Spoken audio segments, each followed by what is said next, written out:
दाऊद वानखेड़े आता ही का पत्रकार परिषद सुरू झाली आहे। फर्जीवाड़ा धीरे धीरे सामने आ रहा है।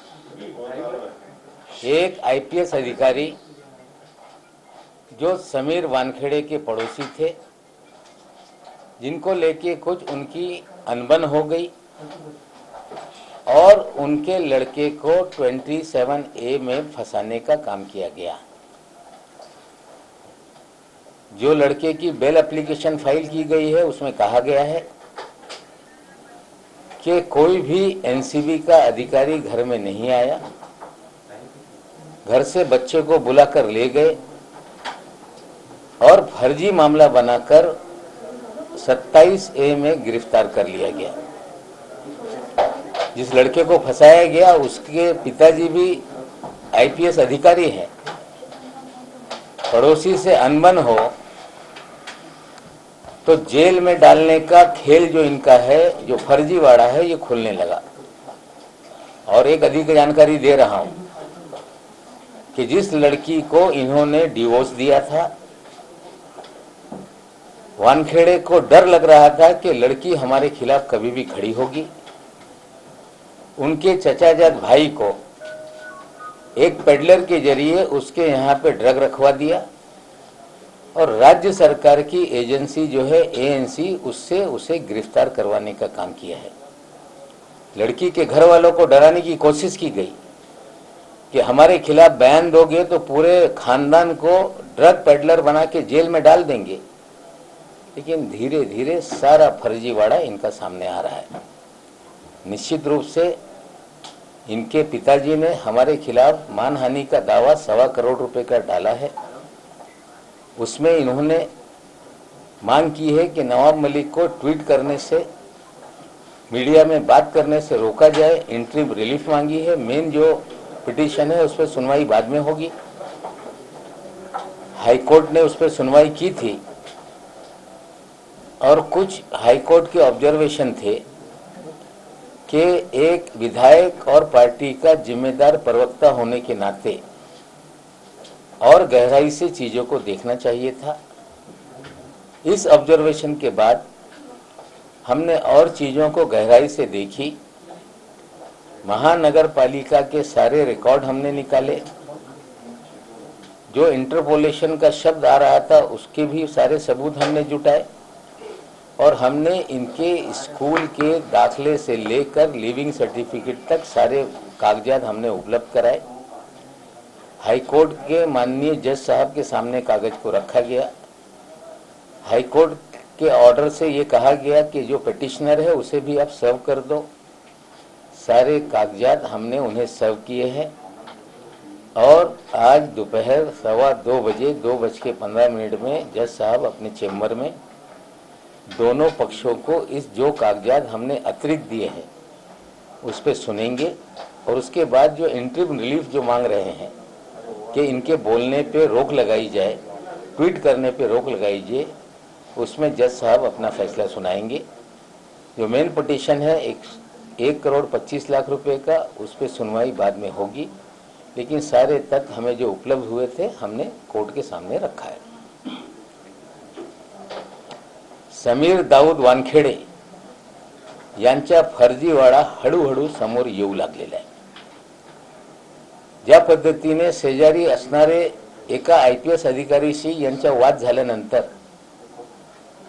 त्यांच्या मुलाला कुठेतरी खोटे 27A मध्ये त्यांनी फसवण्याचं काम केलं।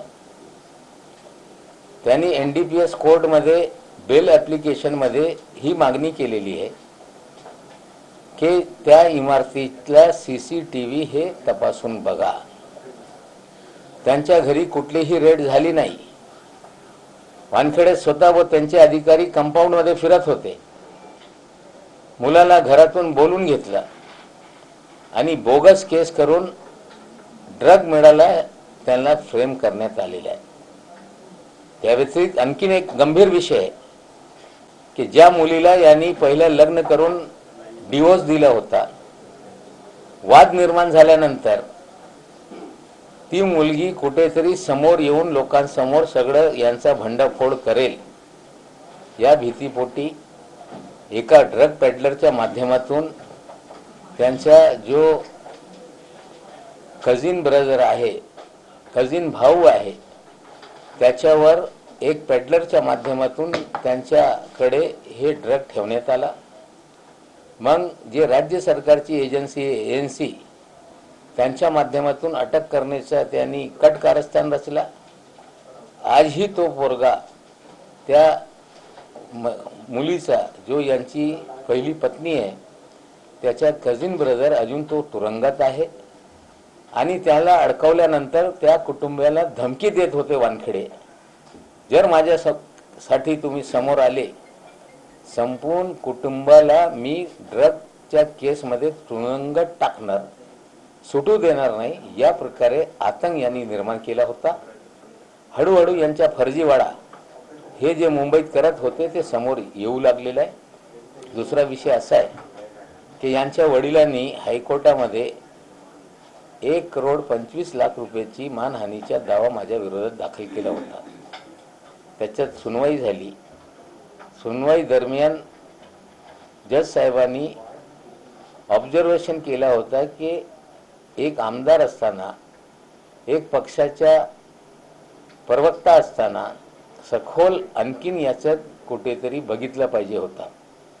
हे ऑब्झर्वेशन आल्यानंतर आम्ही सगळं महानगरपालिकेचे जे दस्तावेज ते तपास केला, पत्रद्वारा ते सगळे माहिती काढली, सर्टिफाईड कॉपी घेतली.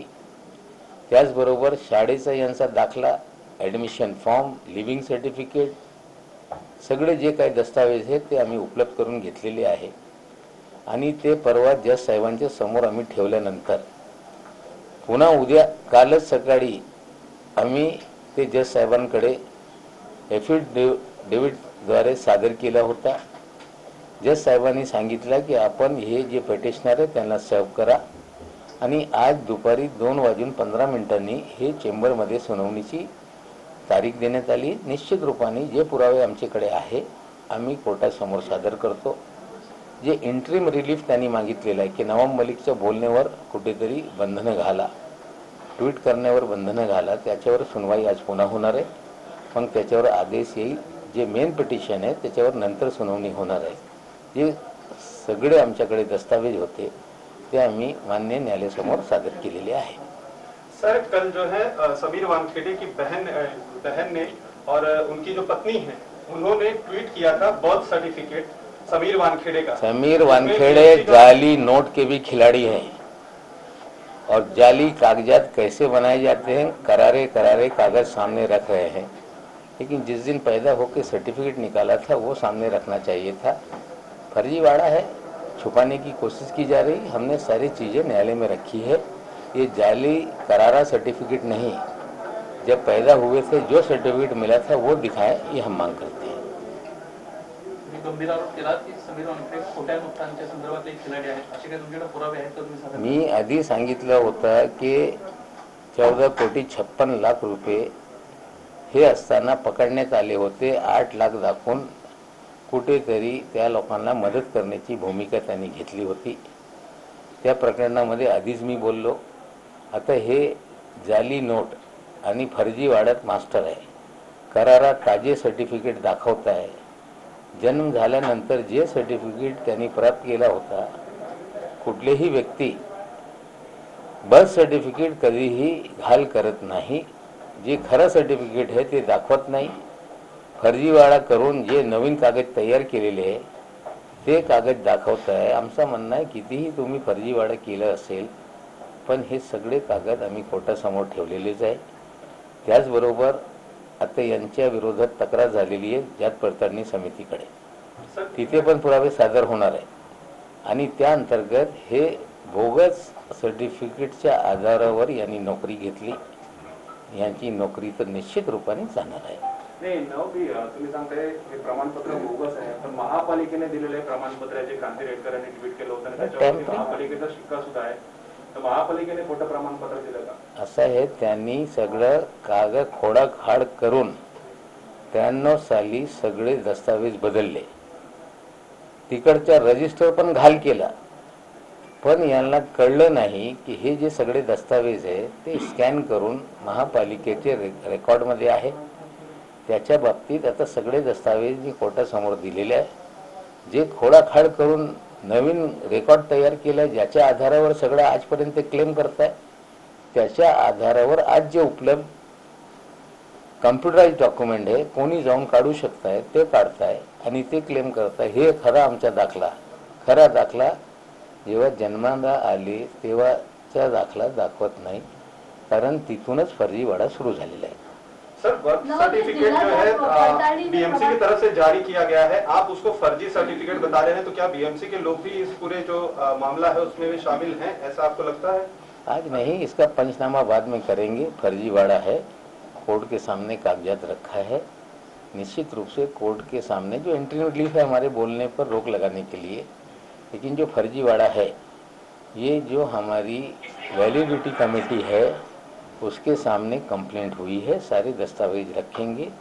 इन्होंने फर्जी सर्टिफिकेट बनाया, निश्चित रूप से सुनाई होगी, उन्हें भी बुलाया जाएगा और फर्जीवाड़ा ये साबित होगा, नौकरी जाएगी. जात प्रमाणपत्र पडताळणी जी समिती आहे वाशिमची, त्यांनी असं म्हणजे याचिका करताना असं म्हटलेलं आहे की समीर वानखेडे यांच्या वडिलांनी मुस्लिम धर्म स्वीकारल्याची कागदपत्र पण त्यांना प्राप्त झालेली, तसं जात पडताळणी समिती असं म्हणते.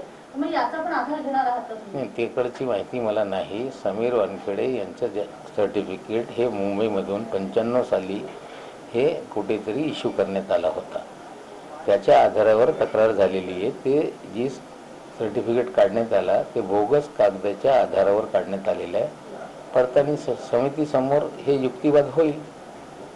सर, मुंबई पोलीस पण या जात पडताळणीचा सखोल तपास करत आहे. स्पेशल एसआयटी टीम त्यामध्ये नेमण्यात आलेली आहे. असं आहे की जेव्हा मी बोलायला सुरुवात केलं तेव्हा अरुण हलदरजी यांना जाऊन ते भेटले. वानखेडे दिल्लीमध्ये त्यांनी बाईट दिली की मी कागदपत्र तपासला आणि हे सगळं खरं आहे, त्यांनी कधीही धर्मांतर केलेलं नाही. नंतर दुसऱ्या दिवशी घरी आले, कागद अलग पलट करून मीडियाला त्यांनी व्हिडिओ रिलीज केला, तेव्हा त्यांनी सर्टिफाय केलं. नंतर त्यांना अधिकार नसताना सापला साहेबाकडे वानखेडे गेले आणि त्यांनी तक्रार दाखल केली की मी मागासवर्गीय अधिकारी असताना मला त्रास देत आहे, लोक माझ्यावर बोट ठेवत आहे की मी फर्जी मागासवर्गीय आहे. सापला साहेबांनी राज्य सरकारचे डीजीपीला एक पत्र पाठवलं की हे नवाब मलिक जे आरोप करताय याच्यात रिपोर्ट तुम्ही सादर करा. त्या रिपोर्ट तयार करत असताना महानगरपालिका ती महिला ज्याच्याशी यांचं लग्न झालं होता, शाळेचे दाखले हे पोलीसवाले पण शोधताय. पण मी स्वतः माझ्याकडे जे कागद उपलब्ध होते डीजीपी साहेबांना आणि सीपी साहेबांना पत्राद्वारे मी सादर केलेलं आहे. निश्चित रूपाने एससी कमिशनला जे रिपोर्ट जाणार आहे, जे काही दस्तावेज उपलब्ध आहे ते मुंबई पोलीसला डीजीपीला नोटीस आलेलं आहे. एससी कमिशनच्या जे काही त्यांना उपलब्ध होणार सगळी माहिती ते त्यांना कळवणार आहे. पण निश्चित रूपाने यांच्या फर्जीवाडा आहे, हळूहळू ते उघडकीस येत आहे.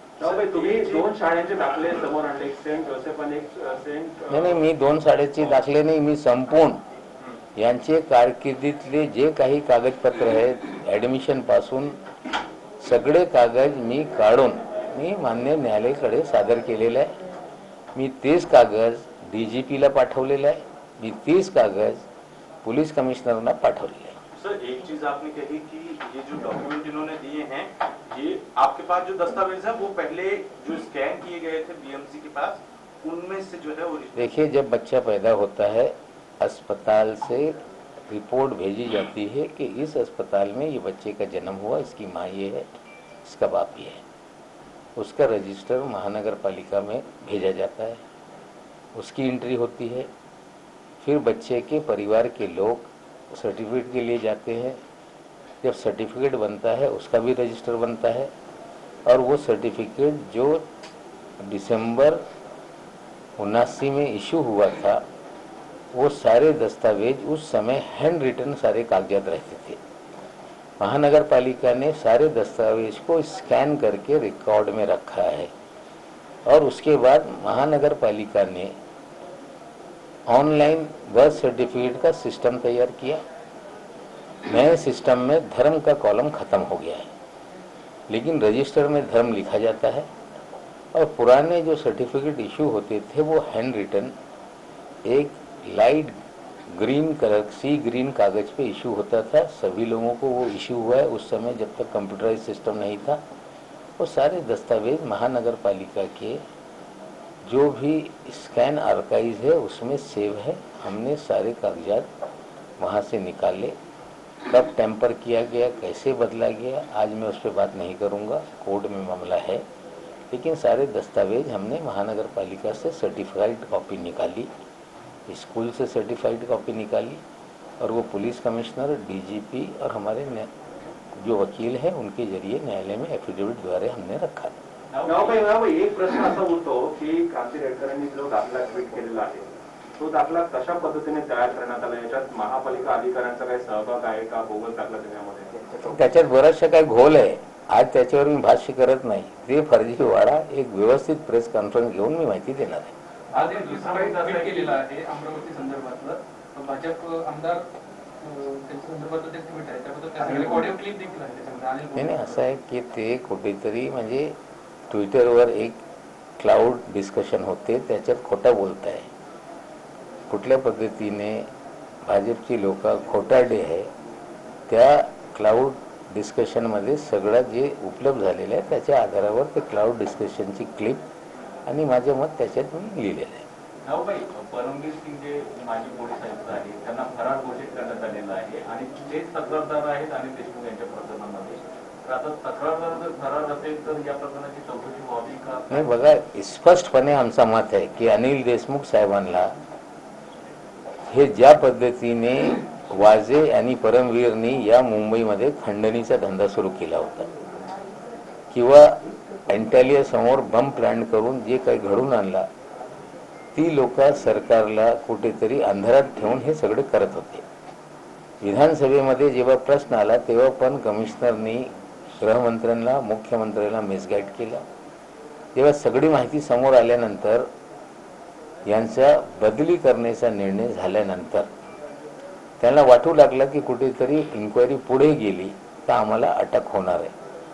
मग काही भाजपचे मदतीने अनिल देशमुख साहेबांच्या विरोधात मेलद्वारे तक्रार करण्यात आली। हे झाल्यानंतर काही वकील सीबीआयच्या माध्यमातून करा, असा एफआयआर करा अशी भूमिका तो लोकांनी घेतली। मग सीबीआयनी त्याचा एफआयआर दाखल करून घेतलं दिल्लीमध्ये आणि एफआयआर दाखल झाल्यानंतर अनिल देशमुख साहेबांना अडचणीत आणण्याचा राजकीय डाव झालेला आहे। म्हणजे यंत्रणेचा दुरुपयोग करून जे अधिकारी भ्रष्ट आहे, ज्यांच्या विरोधात गुन्हा दाखल झालेला आहे, त्यांनी आरोप केल्यानंतर त्यांना अटक झालेली आहे। हे काल पवार साहेबांनी स्पष्ट सांगितलेलं आहे, तुम्ही कितीही आम्हाला त्रास द्या, जे काही तुम्ही करताय त्याचे आम्ही उत्तर देऊ।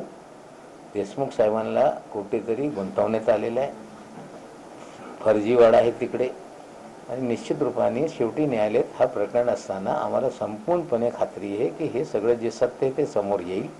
पण तक्रारदार हाच फरार आहे आणि त्याच्या तक्रारीवर हे त्रास अनिल देशमुख साहेबांना होत आहे, हे लोक बघताय। हा सगळा राजकीय डाव होता सरकारला बदनाम करण्यासाठी। अनिल देशमुख साहेबांना अडचणीत आणण्यात आला आणि आज नाही उद्या याच्यातली सत्यता जी आहे ते कोर्टाच्या समोर येईल। भाई, लेकिन जैसे परमबीर सिंह के जो एप्लीकेशन थी उसके ऊपर ये जांच जो है बिठाई नहीं गई है। ये जयश्री पाटिल परमवीर की ही कंप्लेंट पे जयश्री पाटिल ने इसको पुलिस स्टेशन में कंप्लेंट की थी।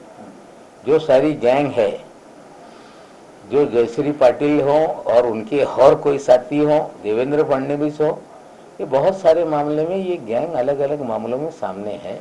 एक सोची समझी साजिश के तहत अनिल देशमुख जी को परेशान किया गया है, उन्हें फंसाया गया है, सरकारी एजेंसी का दुरुपयोग हुआ है, राजनीतिक उद्देश्य से राजनीतिक दलों के द्वारा ये सारा खेल किया गया है। लेकिन इसका हिसाब किताब किया जाएगा। सर, ये आपने जो गैंग बताई है कौन कौन ठीक है, किरदार है? सारे गैंग के किरदार अन्य केसों में देखेंगे तो चेहरे सामने आ जाएंगे। भगोड़ा है, ढूंढेंगे हम, महाराष्ट्र में होगा तो तुरंत पकड़ेंगे। लेकिन हम अमित शाह जी से, केंद्रीय गृह मंत्रालय से मांग करते हैं कि तत्काल भगोड़ा कमिश्नर है, जिसे कोर्ट ने भगोड़ा घोषित किया, आप ढूंढे और हमारे सुपुर्द करें। सर, आपने एक अभी आरोप लगाया समीर वानखेड़े की जो पहली पत्नी थी, उनके भाई को ड्रग्स प्लांट करके फंसाने की धमकी दी गई। जब भी आपने ये धमकी नहीं दिया गया, उन्हें फ्रेम किया गया है। आज नहीं कल वो सारा फर्जीवाड़ा भी सामने आएगा। एक अलग सवाल है, जिस तरह से सलमान खान को लेकर राज्य सरकार ने, हेल्थ डिपार्टमेंट ने फैसला लिया है मुस्लिम समुदाय में जागरूकता के लिए, इसे चुनाव से जुड़ा जा रहा है, पूछा जा रहा है सलमान खान ही क्यों, हो सकते दूसरे एक्टर्स भी हो सकते हैं और आ जाए, सभी एक्टर वीडियो बना के करें, उनका भी इस्तेमाल करने के लिए सरकार तैयार है। Thank you.